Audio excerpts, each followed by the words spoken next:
بقى الفيديو ده مخصوص للناس اللي هي عامله جدعان وعاملين اللي هم بيحبوا بعض بقى في سفريتهم وفي غربتهم وبياكلوا يشربوا سوا وعايشين سوا وبيلبسوا من لبس بعض. كل الكلام ده هوا. والله العظيم والله العظيم اوعى تصدق في الدنيا دي غير ابوك واخوك في الغرب. لو في لو في حد تاني انا اقول لك اللي انت تقدر تصدقه مفيش، استحاله. انا قابلت ناس هنا بعدد شعر راسي، مش عايز اقول لكم ان انا لو انت درهم هنا هم هياخدوك. انا دخلت على واحد مصري، هو طلع مصري.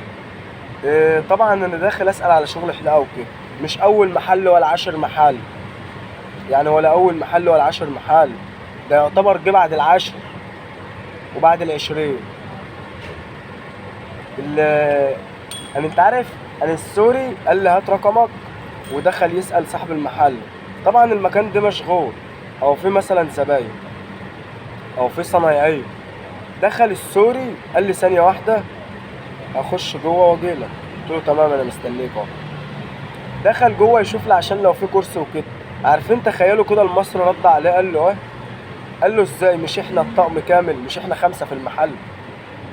طبعا السوري ما خدش ود، دخل وجاب الرقم. بعد ما خد رقمي قلت له اي حاجه ولو في شغل انا مستنيك هتكلمني. قال لي والله تمام احنا الطقم كامل وكده.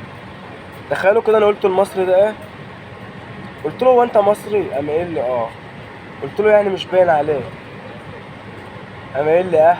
قلت له والله ما باين عليك، انت لو باين عليك اللي انت مصري فعلا وابن بلد ما كنتش قلت الكلمه دي، حتى لو انا ربنا مش كاتب لي لقمه عيش هنا. تخيلوا دي اقل حاجه انا قابلتها هنا. ما بالك بقى اللي بقى قاعد ياكل معاك وعامل نفسه بيحبك وخايف عليك، هو بيلف انت بتلف وشك كده اهو. الله الوكيل فروتك ديت بتتقطع بتتهرب. انا ما بعملش الكلام دوت ولا بعمل الفيديوهات ديت عشان ان انا ابين للناس ان انا ضعيف او ان انا منكسر، لا، ده انا ببين للناس قد ايه قدرة البني ادمين اللي انت تتعامل معاهم. يعني الله الوكيل ما في حد بينفع هنا.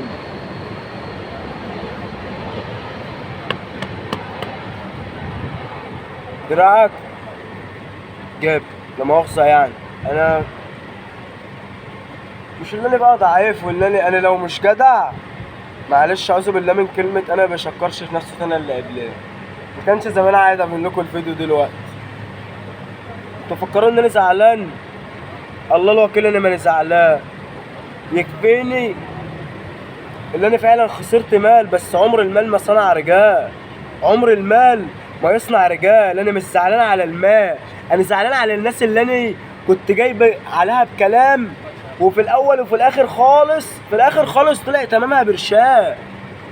إيه لا مؤاخذة، بنادول مسكنات لا دماغك تروح في حتة تانية. يعني هو في الاول كلام.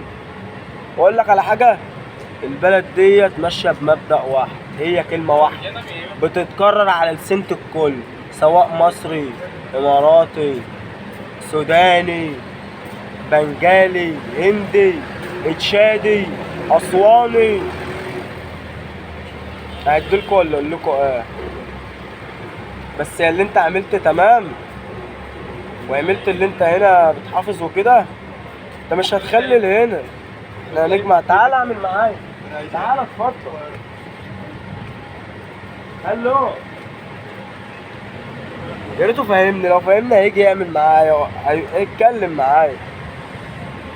الناس هنا مش لاقي. الناس هنا، في ناس هنا عامله اقامات وقاعده بقالها سنين وقاعده بقالها 6 شهور ومش شغالين. واكيد اللي جه البلد دي وجرب عارف الكلام ده كويس. البلد دي على العموم يعني 90% فيها من اللي هياخدك تشتغل معاه هينصب عليك وهياكل عرق. في ليبيا اللي هي اسمها ليبيا، هي بلد عامة، كان يقول لك ايه؟ ادي ادي ادي للعامل مثلا اجره قبل ما يدوب عرقه.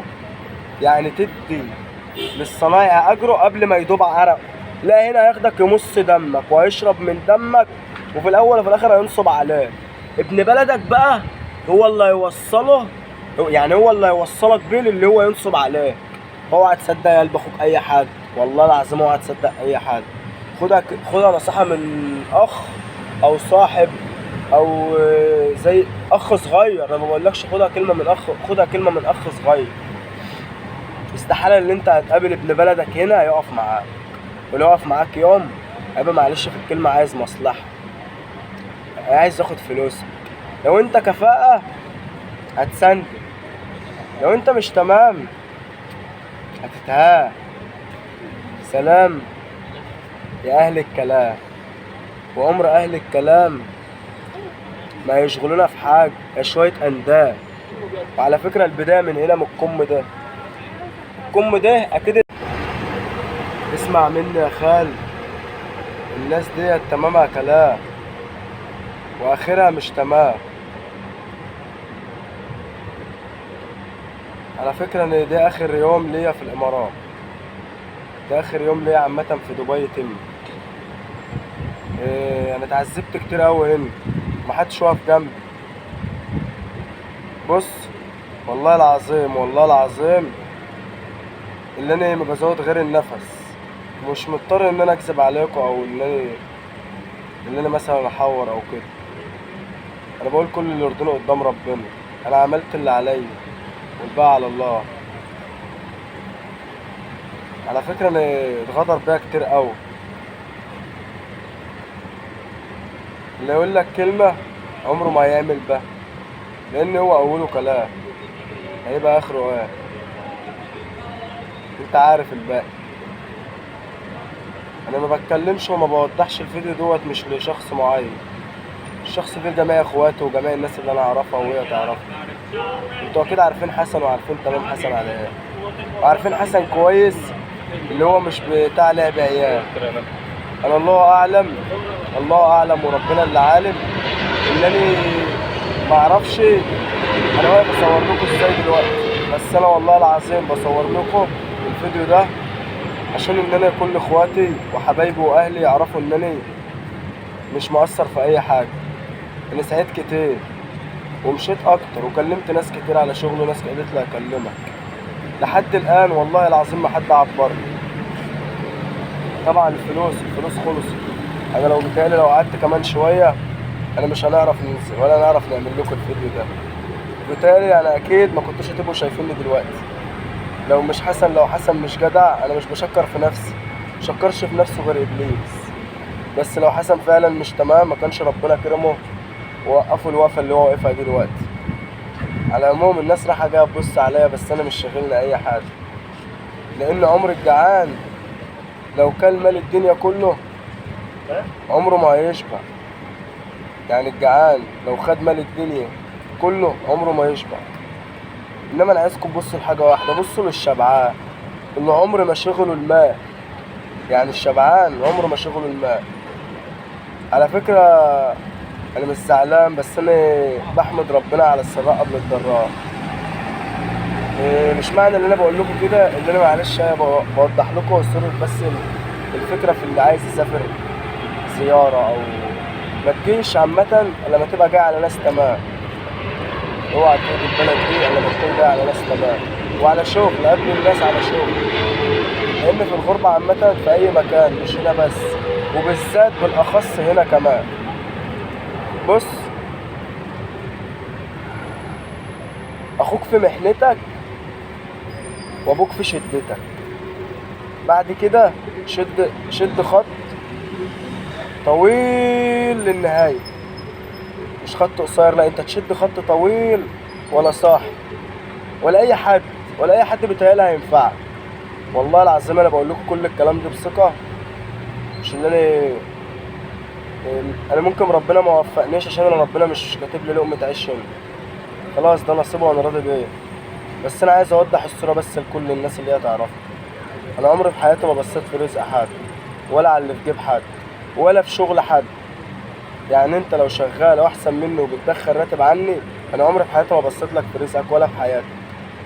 انت ليه يعني انت ليه باصص ان انا احسن منك في شغل، سواء في شغل سواء في مال او عامة؟ المال عمره ما صنع رجال، المال عمره ما يصنع رجال. الراجل على فكرة بشخصيته مش بحاجة تانية. وشد تحت الكلمة دي برضه خط، خط طويل قوي. ممكن اللي يشوف الفيديو ده يتفرج عليه يستغرب حسن ليه بيتكلم بالاسلوب ده او بالطريقه دي، عشان بيتهيألي يا جماعه حسن اتمرمط كتير هنا والله العظيم. مش عايز اقول لكم ربنا اللي عالم ان الواحد واقف في الحر. اصلا انا لو شمال المال هيعمل لي،